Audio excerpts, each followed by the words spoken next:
नमस्ते दोस्तों। आज हम अपने 8वीं की हिंदी किताब के अंदर जो 8वां पाठ है उसका अध्ययन करने वाले हैं। तो दोस्तों, अपने 8वां पाठ का नाम है पूर्ण विश्राम और उसके लेखक है सत्यकाम विद्यालंकार। तो दोस्तों, लेखक ने, कहानीकार ने, सत्यकाम विद्यालंकार जी ने पूर्ण विश्राम यह एक हास्य भरी व्यंग्यात्मक कहानी हमारे सामने रखी है कि समाज में जो भागदौड़ होती है वह हमारे सामने इस कहानी के माध्यम से बताने का प्रयास किया है, प्रयत्न किया है, कोशिश की है। तो दोस्तों, कहानी को शुरुआत करने से पहले हम लेखक का परिचय करेंगे। दोस्तों, लेखक का जन्म 1935 लाहौर में हुआ है, जो उस समय अविभाजित भारत था।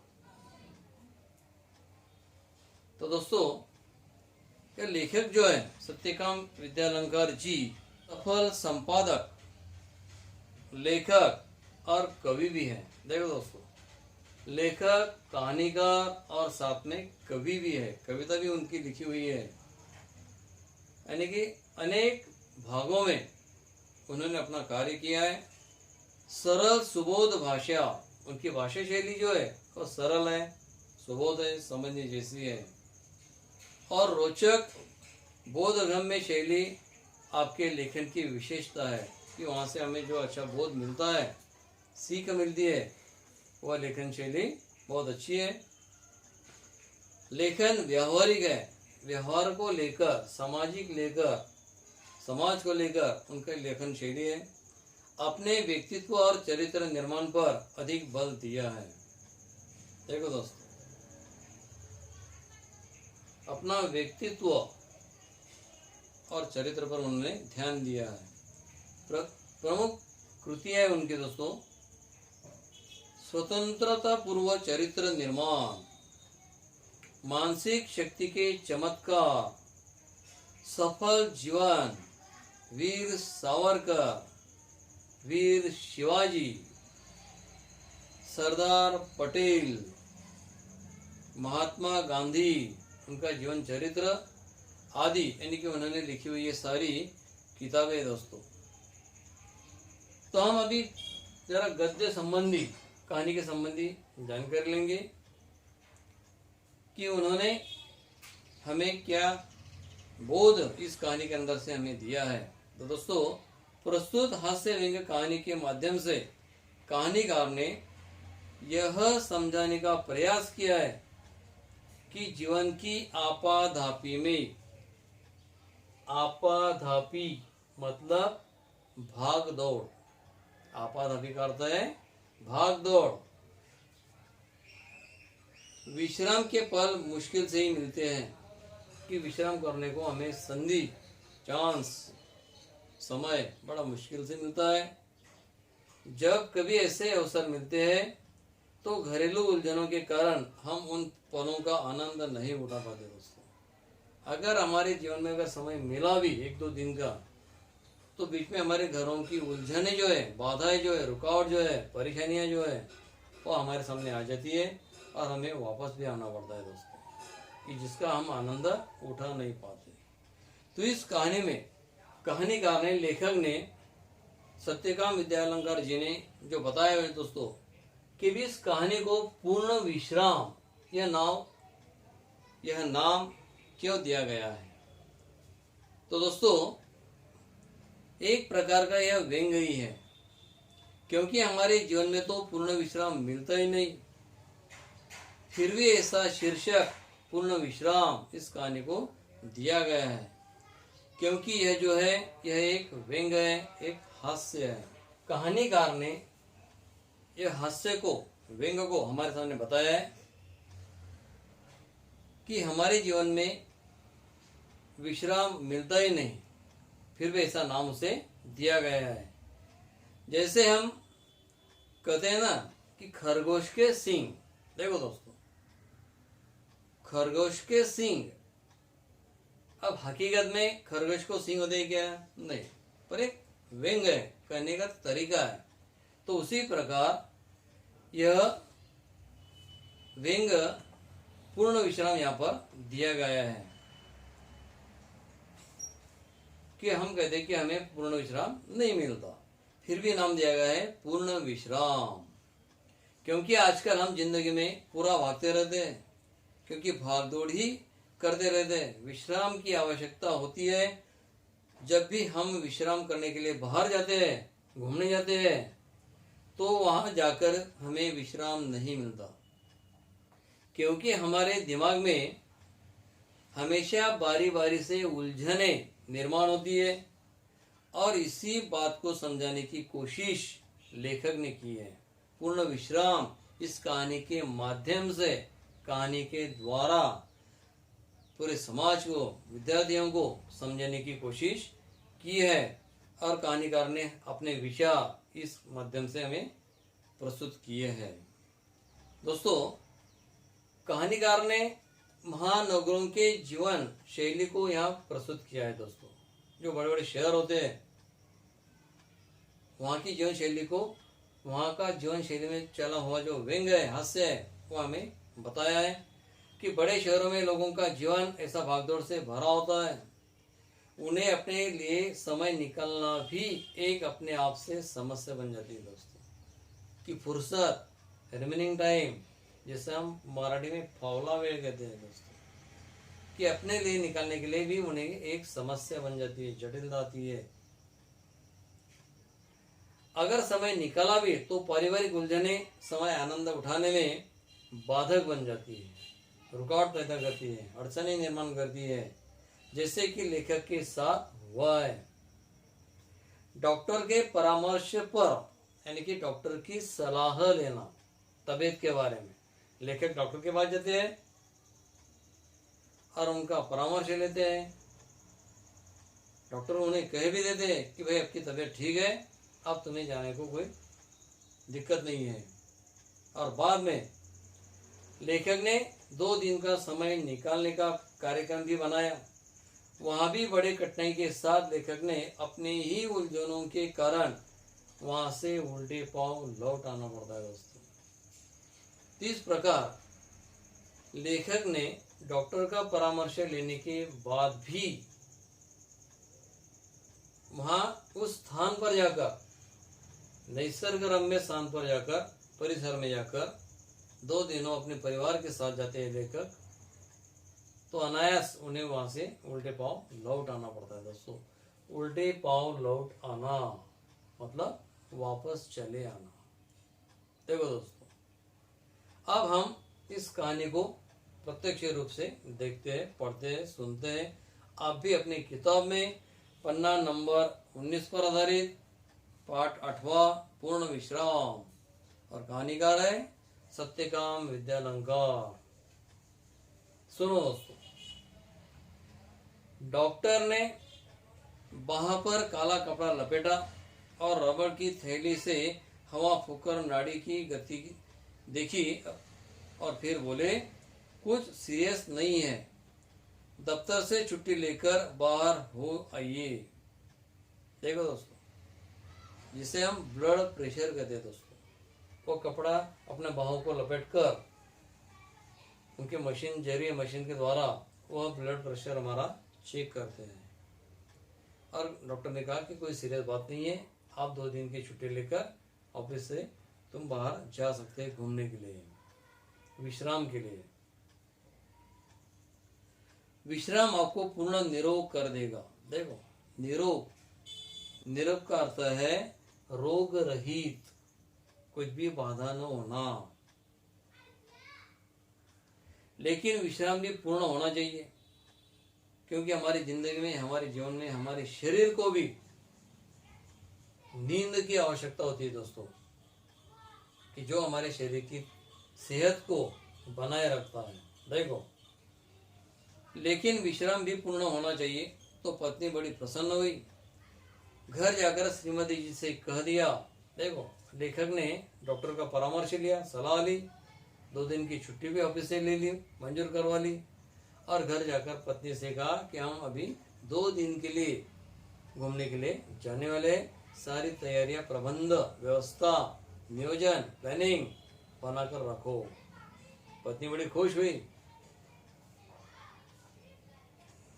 उन्होंने क्या कहा, घर पर जाकर देखो, उन्होंने श्रीमती जी से कह दिया कि जुहू की तैयारी कर लो, हम 2 दिन पूर्ण विश्राम करेंगे। कि जो मुंबई में चौपाटी पर अरबी समुद्र के परिसर में जहाँ जुहू की जगह है दोस्तों, कि जहाँ पूरे परिवार सहित लोग वहाँ विश्राम के लिए आते हैं, घूमने फिरने आते, टहलने के लिए आते हैं, शुद्ध हवा के लिए आते हैं। देखो दोस्तों, एक दिन बाद पूर्णिमा भी थी। चांदनी रात का मजा जुहू पर ही है। देखो, पूर्णिमा के दिन चांदनी रात खिली होती है, पूर्ण चंद्र हमारे सामने होता है, निरभ्र आकाश होता है, खुला वातावरण होता है, और उस जुहू का वातावरण भी उस रात के समय बड़ी प्रसन्नता भरा हुआ ऐसा होता है। तो चांदनी रात का मजा जुहू पर ही आता है। एक दिन पहले आधी रात से ही उन्होंने तैयारी शुरू कर दी। कि एक दिन पहले उन्होंने खुद लेखक और उसकी पत्नी दोनों ने सहायता के सहारे उन्होंने मदद करनी शुरू कर ली, तैयारी करना शुरू कर दिया। 2 बजे का अलार्म बेल लग गया। अलार्म बेल, घड़ी आप देखते हैं कि घड़ी में अलार्म बेल होती है दोस्तों। हमें सुबह जल्दी कब कौन से समय पर उठना है, तो इसका हम अलार्म बेल लगा कर रखते हैं ताकि हमें नींद से जल्दी जाग आए। देखो, तो उन्होंने 2 बजे का अलार्म लगाया था। स्वयं वह 2 से पहले ही उठ बैठी और कुछ नोट करने लगी। नोट करना मतलब लिखना अपने डायरी में कि क्या क्या सामान हमें लेना है और क्या लेने का बाकी है, ये वह नोट करने लगी, लिखने लगी। श्रीमती जी ने इन सब कामों की सूची बनाकर मेरे हाथ में दे दी। इस कामों की सूची बनाई और लेखक के हाथ में दे दी। गैरेज में पहुंचकर श्रीमती जी ने, तुम्हें यह सवाल आता है दोस्तों कि उन्होंने कौन कौन से सामान गैरेज से लिए थे। गैरेज में जाकर उन्होंने मोटर में हवा भरने की पिचकारी, tubewell, rubber solution, 1 gallon engine oil आदि चीजें और भी ली थी। तो गैरेज में से उन्होंने कौन सी चीजें ली कि मोटर में हवा भरने की पिचकारी, tubewell, rubber solution, 1 gallon engine oil, ऐसे 4 चीजें उन्होंने गैरेज से ले ली।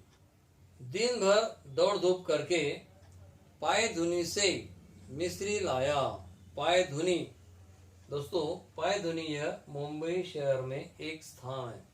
वहां से उन्होंने घर का कुछ जो काम था मिस्त्री से हाथों से बनाने के लिए, जो बाकी था छोटा सा काम, उन्होंने वहां उस स्थान पर जाकर एक मिस्त्री को साथ में ले आए। सुबह से शाम हो गई, मगर शाम तक 4 बजे से 2 खिड़कियों की चटखनियां भी नहीं कसी गई। मोटर के लिए जरूरी सामान लाते लाते रात तक दिल की धड़कन दुगुनी हो गई थी। देखो कि लेखक के मन में डर भी था और खुशी भी थी, आनंद भी था। रात को सोने लगे तो श्रीमती जी ने आश्वासन देते हुए कहा, आश्वासन देना, तसल्ली देना। देखो दोस्तों, उन्होंने क्या कहा, कल जुहू पर दिन भर विश्राम लेते तो थकावट दूर हो जाएंगी। अगर हमने कल विश्राम दिया वहां पर जुहू में जाकर, तो जुहू पर हमें विश्राम करते ही हमारे शरीर की सारी थकावट जो है वो दूर हो जाएगी। उत्साह, आनंद, उमंग, जोश हमारे शरीर पर आ जाएगा। श्रीमती जी ने अपने कर कमलों से, कर कमलों का मतलब कर कमलों से, अपने हाथों से, खुद के हाथों से घड़ी की घुंडी घुमाकर अलार्म लगा दिया और खुद बाहर जाकर मोटर का पूरा मुआवना करना, निरीक्षण करना, छानबीन करना, देखना, मुआवना करके यह तसल्ली कर ली कि सूची में लिखा सब सामान आ गया है या नहीं। सुबह 5 बजते ही अलार्म ने शोर मचाया। देखो, उन्होंने 2 बजे का ही अलार्म लगवाया था और 5 बजे का भी अलार्म लगाया था कि अभी हमें निकलना है, और अलार्म बजना शुरू हो गया। रोशनी होते न होते, यानी कि सुबह होते न होते, जो की तैयारी चरम सीमा पर पहुंच गई, यानी कि पूर्ण रूप में उनकी तैयारियां हो चुकी थी। स्टोव भी आज ही धोखा देना था। उनके पास एक घरेलू स्टोव था दोस्तों, जिसे हम रॉकेल डालकर, घासलेट डालकर उसे हम चलाते हैं। तो वह भी ले लिया, पर लेकिन उस स्टोव ने भी उन्हें धोखा दे दिया। वह हर मिनट में बुझने लगा। जैसे वो चलाते थे वो बुझ जाता था। आधा घंटा उसमें तेल भरने, घासलेट भरने और धोकनी करने में चला गया। धोकनी करना का मतलब हवा भरना। कि स्टोव के अंदर एक पंप होता है दोस्तों, घासलेट डालने का एक अलग से वहाँ पर बुश रहता है, और वो बुश लगाने के बाद हवा भरने के लिए एक पंप होता है। पंप के जरिए हम उसे हवा भरते हैं, फिर वो स्टोव शुरू होता है। देखो, तो इतना समय 1 घंटा उनके उस स्टोव के काम में लग गया। आखिर चाय का प्रोग्राम स्थगित कर दिया गया। जो स्टोव पर वो चाय बनाने वाले थे, आखिर उन्हें चाय का प्रोग्राम स्थगित कर दिया गया, रद्द कर दिया गया। और दत्तचित्त होकर, दत्तचित्त का मतलब ध्यान पूर्वक, देखो, तैयारी में जुट गए। वाटरलू जाने से पहले नेपोलियन ने भी ऐसी तैयारी न की होगी। देखो दोस्तों, चित्र में आप देख रहे हैं कि नेपोलियन ने भी ऐसी तैयारी वाटरलू में जाने के लिए नहीं की होगी। ऐसी तैयारी उन्होंने उस जू पर जाने के लिए 2 दिन के लिए पूर्ण विश्राम के लिए तैयारी की थी। ऐसी महत योजना के संपन्न करने में हम पति पत्नी परस्पर सहयोग भावना से काम करने पर विश्वास रखते हैं। सहयोग भावना, एक दूसरे से काम करना, मदद लेना। देखो दोस्तों, लेखक ने कहा है कि सहयोग भावना हमारे जीवन का मूल मंत्र है, कि एक दूसरे को सहायता करना, कोऑपरेटिव, सहकार्य उनका मूल मंत्र है। सहयोग किन बातों से होता है? तो सहयोग मन, वचन और कर्म, इन तीनों से सहयोग बनता है। सहयोग बनने के लिए मन, वचन, कर्म, इन 3 बातों की आवश्यकता होती है। जीवन का यह मूल मंत्र मुझे भूला न था, कि मैंने जिंदगी में यह कभी भूला नहीं था। श्रीमती जी ने मुझे मेरे कामों की याद दिलाने लगी और उनके उपकार के बदले उनकी चिंताओं में हाथ बटाने लगी। हाथ बटाना मुहावरा है दोस्तों, ये एक दूसरे को मदद करना, साथ देना। मैंने याद दिलाया, पुड़ियों के साथ मिर्च का अचार जरूर रख लेना। पुड़ियों के साथ मिर्ची का अचार जरूर रख लेना। यह वाक्य किसने कहा कि नहीं दोस्तों? पुड़ियों के साथ मिर्च का अचार जरूर रख लेना। निशान करो कि लेखक ने अपने पत्नी से कहा है। श्रीमती जी बोली, अचार तो रख लूंगी, पर तुम भी समाचार पत्र रखना न भूल जाना। मैंने अभी पढ़ा नहीं है।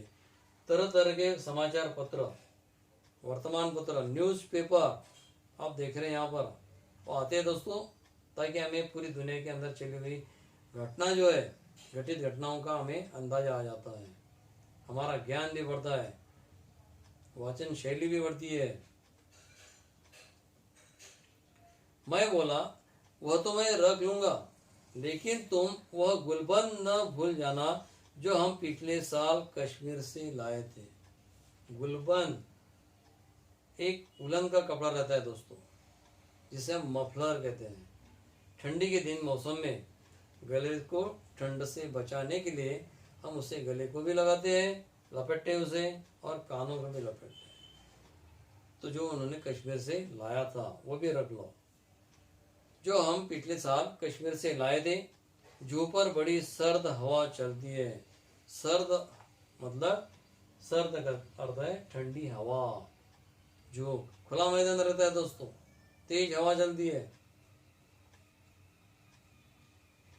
तो इस प्रकार हम आज का अध्ययन यहाँ तक देखते हैं दोस्तों। इस कहानी का पूर्ण विश्राम, हास्य भरी कहानी का, व्यंग्यात्मक कहानी का आगे का हिस्सा, आगे का भाग, उस भाग का अध्ययन हम वीडियो क्रमांक 2 में, भाग 2 के अंदर देखने वाले हैं दोस्तों। तो इस वीडियो को अच्छी तरह से याद करो, निरीक्षण करो, और साथ में पाठ्य किताब जो है वो कहानी को अच्छी तरह से पढ़ो, समझो। धन्यवाद।